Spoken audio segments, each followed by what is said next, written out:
Bueno, te voy a decir algo bien importante que la vida realmente te va guiando, te va marcando el rumbo y el camino a seguir. Muchas veces, bueno, cuando empiezas a generar tus primeros objetivos, pues no siempre culminan en lo que será tu vida real. Y te voy a decir, la primera vez que surge en mí la idea que yo quería dedicarme a áreas que se relacionaran sobre todo con aspectos de tipo social, pues surgen con una idea de estudiar una licenciatura en psicología. Desde la preparatoria le pedí a mi mamá que me regalara una enciclopedia que hablara de psicología, pero desafortunadamente en mi familia pues todos son administradores, contadores. Tengo un tío médico que es el más allegado a las ciencias de la salud, y entonces pues no fue mi rumbo. Terminé estudiando áreas que tenían que ver inicialmente con administración en banca y finanzas. Yo trabajaba de hecho en un banco y pensé que mi vida iba a girar con en torno a esto. Posteriormente, bueno, me caso, nace mi primer hija, sigo trabajando en el banco, pero sigue la vida, vuelvo a embarazarme y nace mi hijo, Beto. Cuando él nace, pues nace a lo mejor un poquito de dificultad en el parto comparado con el nacimiento de Diana, porque al final pues sí hubo dificultad para que él pudiera como encajar en el canal de parto y demás. Ya nace, nos retiramos a la casa, salimos del hospital. Y un día después, bueno, recuerdo que él pasó una noche llorando, pero como yo francamente había consentido mucho a Diana, dije, no, con él no me falla, a él no lo voy a consentir tanto. Y entonces dejé que llorara un momentito durante la noche. Al siguiente día yo empecé a observar que él tenía movimientos a nivel de la carita, movimientos faciales, con los que él levantaba las cejitas, era lo único que hacía. Levantaba las cejitas y yo le veía una mano como muy rígida, como muy cerradita. Entonces mi mamá lo ve y me dice, no, ¿sabes qué? Pues esto no se me hace normal. Y pues fue una situación pues bien, digamos, distinta a lo esperado, porque le solicitan por las características, los médicos especialistas le solicitan una resonancia magnética y ahí nos damos cuenta que pues Beto tenía a nivel cerebral una malformación.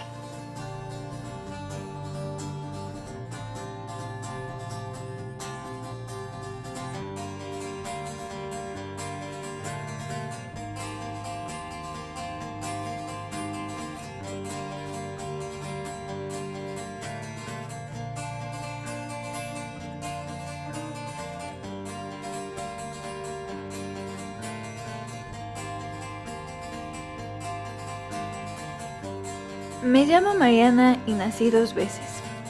Cuando tenía 19 años, encontraron un tumor en mi cerebro.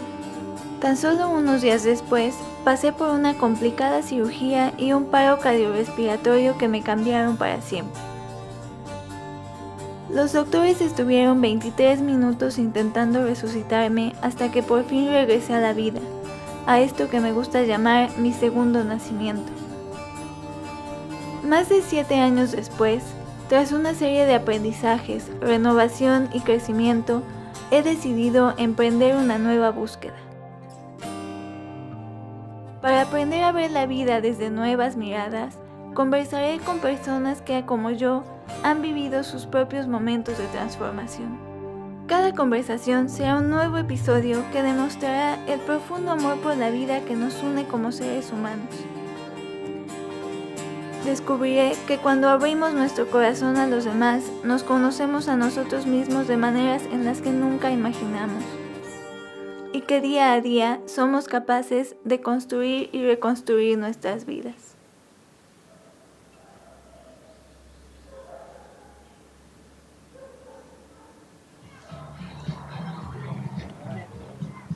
Como que no te sale muy bien, hijo. ¿Qué?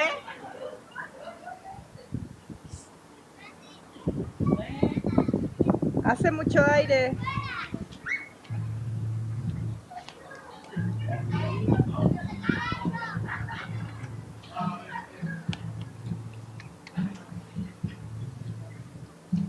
Oh, muy bien. Era algo para lo que no, pues a veces no estás, bueno, generalmente no estás preparado. Nunca te imaginas que un pequeñito desde sus primeros días de vida, desde su segundo día de vida, tenga que requerir una atención médica y además de alta especialidad.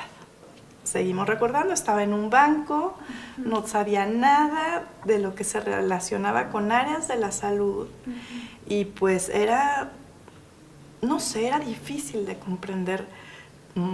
Yo recuerdo que una de las primeras preguntas que le hice a una enfermera, ni siquiera al médico, pues fue preguntarle si Beto iba a poder ir de vacaciones. O sea, no le estaba preguntando si él iba a vivir, porque ya me lo había explicado el médico que no estaba en riesgo su vida, pero yo no sabía cuáles eran las expectativas que podíamos tener con respecto de su desarrollo. Afortunadamente nos dan la sugerencia de que él tenía que tomar terapia física lo más pronto posible. Entonces dejamos un tiempo para que él se recuperara de la cirugía y ver cómo iba la evolución, y inicia sus terapias físicas a los 3 meses de edad. Todo había estado bastante tranquilo durante el primer año, incluso el segundo. Cuando él casi para los 3 años empezó a tener crisis convulsivas de manera más frecuente. Entonces estos eventos se empezaron a hacer cada vez más frecuentes. Y yo le preguntaba a su médico tratante que pues qué podíamos hacer. Para esto ya había pasado tiempo, o sea, recordamos que esto empezó más o menos a partir de los 3 años, Beto ya tenía 4 años y estuvimos en un largo camino de visitar médicos neurólogos para que nos dijeran qué hacer, cuál era la opción. Me meto al internet a buscar opciones. Francamente, ir a Estados Unidos, porque Beto no tiene seguro de gastos médicos mayores, era complicado. O sea, cuando yo hice la cuenta por día, era impagable. Entonces, buscando más, encontré un lugar en Cuba, el Siren. Ni siquiera todavía se hablaba tanto de él. Afortunadamente era algo a lo que podíamos acceder y fuimos a Cuba. ¿Cuántos años tenía Beto? 5 años. Nosotros nos teníamos que quedar un tiempo ahí considerable, primero era una semana y después terapias de rehabilitación. Llegamos a Cuba, entramos a esta semana de análisis de todo tipo, físicos, neurológicos, le checaron la vista, bueno, todo lo que podía estar comprometido con respecto de las áreas de lesión.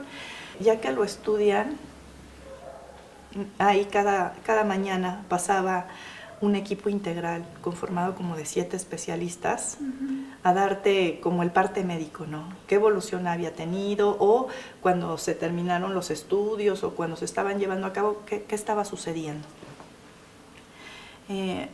Yo recuerdo muy bien que pasó el director médico y me dijo, ¿sabe qué, señora? Quiero comentarle que no sé qué han hecho con el niño, pero seguramente ha sido una intervención muy temprana, porque pues él no corresponde, digamos, su desarrollo no corresponde a las imágenes de resonancia magnética, a las imágenes radiológicas, porque es un niño que camina, es un niño que, bueno, aunque no tiene un lenguaje articulado adecuado, se puede comunicar y pues está en contacto con el medio.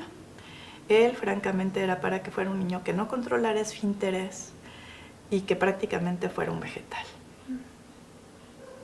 Digo, es algo que te motiva y que te dice, bueno, a pesar de todo, vamos bien. Sí.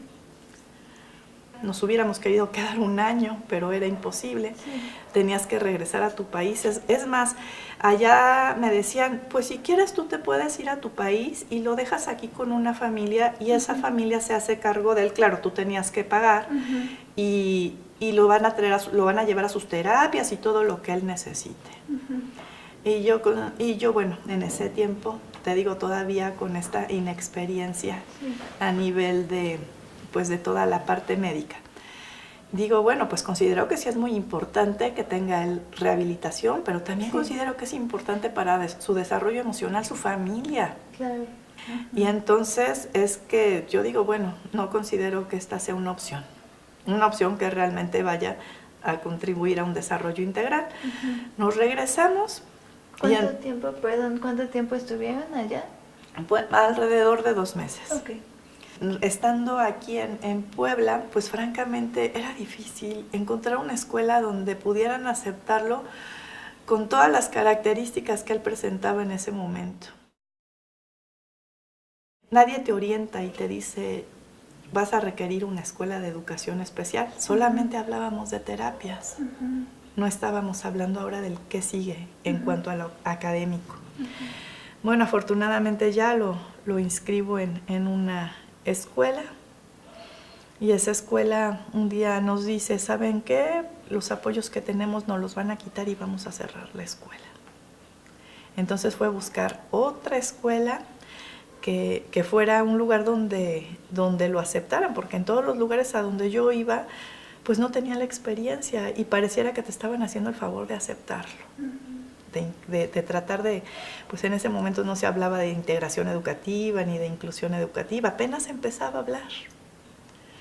Y bueno, ya ahí es cuando consideré que si no encontraba las herramientas en alguna institución o en alguna otra persona, pues que tal vez valdría la pena que las desarrollara en mí misma. Y pues fue también complicado porque pues ya los tenía ellos. O sea, ya estaba mi hija, ya estaba Beto, y pues en ese momento iniciar un proyecto de licenciatura en áreas de educación especial pues no era tan fácil. Pero pues afortunadamente tuve muchos apoyos y pues lo pude realizar. Inicialmente sí, la verdad lo pensaba para pues poderlo trabajar para él. Ni siquiera era mi motivación y ni me imaginaba que yo iba a trabajar con otras personas. Yo estaba todavía en un proceso que no había sido atendido de manera personal. ¿Qué licenciatura empezaste a estudiar? Yo estudié licenciatura en educación especial con el área terminal o el área de especialidad en audición y lenguaje. Mi primer trabajo en esa área fue de docente. Sigo dando clases y te digo, hago el servicio social y me doy cuenta también de todas las necesidades que había en el sistema, porque además, pues cuando haces el servicio social lo tienes que hacer para una institución pública. Y yo tengo la oportunidad de hacerlo en un centro de atención múltiple, donde los niños, además de tener una discapacidad, tenían muy bajos recursos, problemas familiares y socioeconómicos terribles. Y entonces, bueno, de ahí esa parte me motivó mucho a pensar que a lo mejor en algún momento yo podría trabajar en estas áreas. Entonces, cuando descubro que era importante, que si ya tenía los conocimientos yo no me podía quedar con ellos y que tenía que trabajar con pacientes, entonces empiezo a trabajar yo en una clínica. Me contratan, estuve trabajando casi 4 años en esa clínica, que tenía un modelo muy interesante, porque además lo que más me llamó la atención era que tenía una especie de modelo del que yo había conocido en Cuba. Cuando aprendí ese modo de trabajo, pues con el tiempo yo empecé a conocer a muchos médicos, me empezaron a referenciar pacientes, ya no llegaban por la clínica, llegaban buscándome a mí. Entonces consideré que era el momento de independizarme y puse un pequeño consultorio. Al tiempo me habla un fisioterapeuta que conocí en la clínica y me preguntó que dónde estaba. Tú sabes que siempre se mueve, cuando una pieza se mueve de lo que venía siendo lo común o lo regular, se genera un caos. Entonces yo le comento dónde estaba y entonces empezamos yo ya no solamente daba terapia de lenguaje o terapia neuropsicológica, sino que también lo pudimos integrar con terapia física. Y bueno, ya en esta parte ahora de la clínica, pues hemos ido creciendo poco a poco. Empezamos, te digo, cada quien en su consultorio, pues ahora ya tenemos un espacio mayor. Nos encontráramos trabajando, digo, seguimos siendo pequeños, pero pues ya estamos integrados ahorita alrededor de 10 terapeutas trabajando. Trabajamos con niños, trabajamos con adultos, con jóvenes, con personas de la tercera edad, y estamos haciendo un trabajo integral muy bonito porque, como yo te decía, yo en mi caso no tuve un apoyo psicológico. Y en la clínica trabajamos desde esta parte, trabajar el duelo. El duelo, que significa la pérdida de la salud, la pérdida de, digamos, el plan de vida que tenías y que se tuvo que modificar. Fíjate que eso que dices, qué importante es, ¿no? Porque uno piensa en el duelo, en la pérdida de la salud o de alguna condición física o de alguna habilidad, cuando realmente lo que más causa ese duelo es, como dices, el plan de vida que se pierde, que en realidad pues no estás perdiendo, simplemente se reacomoda.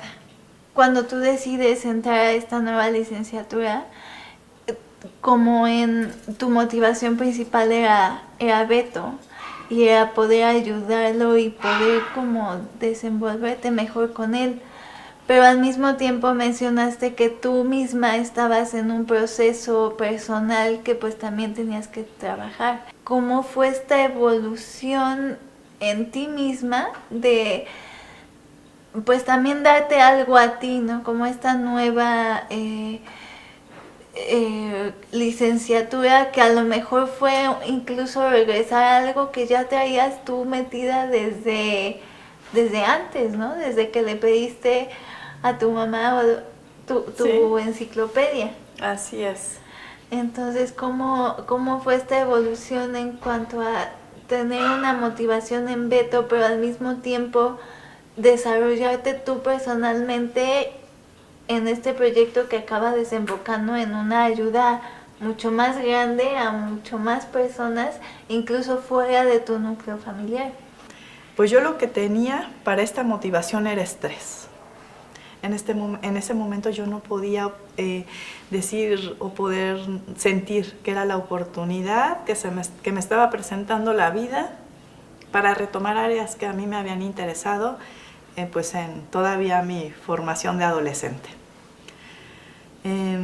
Sí, el poder descubrir que yo iba a tener esta oportunidad fue con el tiempo.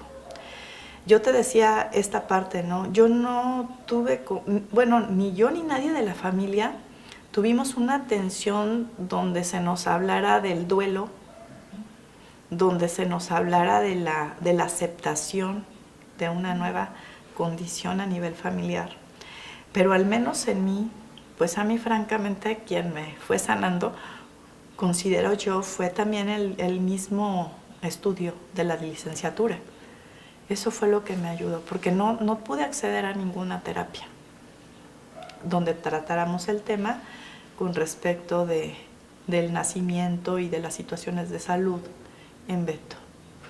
Y ya bueno, posteriormente, que te comentaba yo en esta parte de cuando ya nosotros nos conocemos, pues aunque yo te puedo decir que había atendido a pacientes con disfagia, la mayoría de mis pacientes habían sido pacientes posoperatorios que muchas veces se desorganizan algunas situaciones a nivel neurológico, pero que los pacientes en menos de 2 meses pues ya tienen una muy buena capacidad de deglución, pero en tu caso fue diferente. Sí. Francamente era difícil porque pues yo esperaba, y bueno, así tendría que ser, que los médicos nos dieran nos dijeran en primer lugar cuál era el diagnóstico, las expectativas de rehabilitación. Tú recordarás todos los procedimientos a los que fuiste sometida, ¿no? Sí. Yo todavía recuerdo muy bien una de las últimas visitas que hiciste a los médicos cuando te querían proponer la deglución forzada, ¿no? Entonces yo decía, bueno, si no se puede ni con un tratamiento de Botox, pues la deglución forzada es imposible. Sí. Sí fuiste un reto muy grande, Mariana. Para mí, una parte muy importante de lo que tú me enseñaste a mí fue que no debía esconderme de la vida.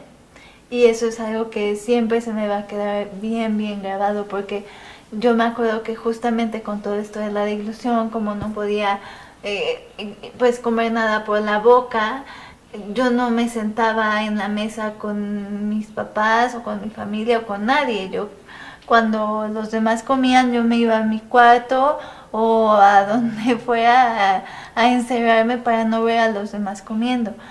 Y esa era mi manera de procesar todo y como de no, a lo mejor como de que doliera un poquito menos. Y en mi mente yo pensaba que eso ayudaba. Y tú fuiste la primera persona que me dijo, te tienes que sentar a comer con todos porque es la hora de la comida y a lo mejor no puedes tú deglutir, pero finalmente estás comiendo y estás conviviendo con todos. Pero esta recomendación lo que me estaba diciendo era, no puedes esconderte de la vida y no puedes esconderte de las circunstancias en las que estás. Y eso es de algo que me cambió completamente la perspectiva y la vida, y que a partir de ese momento se fueron desenvolviendo tantas cosas en mí personalmente. Como dices, que una cosa es la parte física y otra cosa es la parte emocional y la parte de tal cual vivir.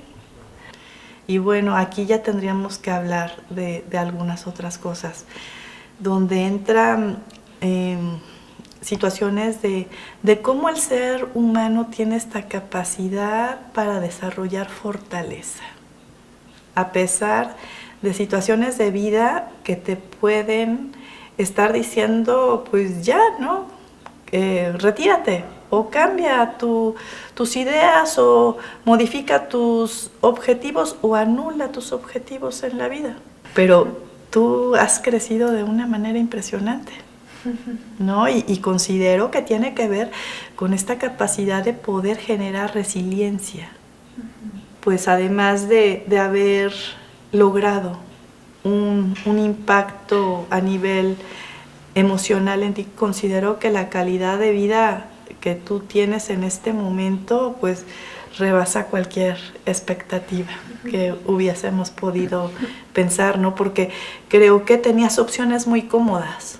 Tal vez en tu caso te hubieras podido plantear la idea de integrarte a la actividad, digamos, empresarial de tu familia, ¿no? Hubiera sido muy cómodo.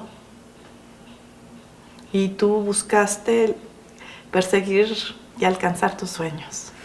Me acuerdo que cuando te conocí, pues todavía no podía comer, todavía tenía la sonda, y creo que para mí representaste un gran rayo de esperanza en mi vida. Y actualmente todavía no puedo comer, todavía tengo la sonda, pero pues tuve muchísimas mejorías. Y creo que esa esperanza que tú me diste siguió a lo largo de todo el tiempo que te conocí, todo el tiempo que estuvimos teniendo terapia juntas, y pues sigue todavía, ¿no? Ha sido como una gran inspiración en mi vida y por eso quería yo platicar contigo.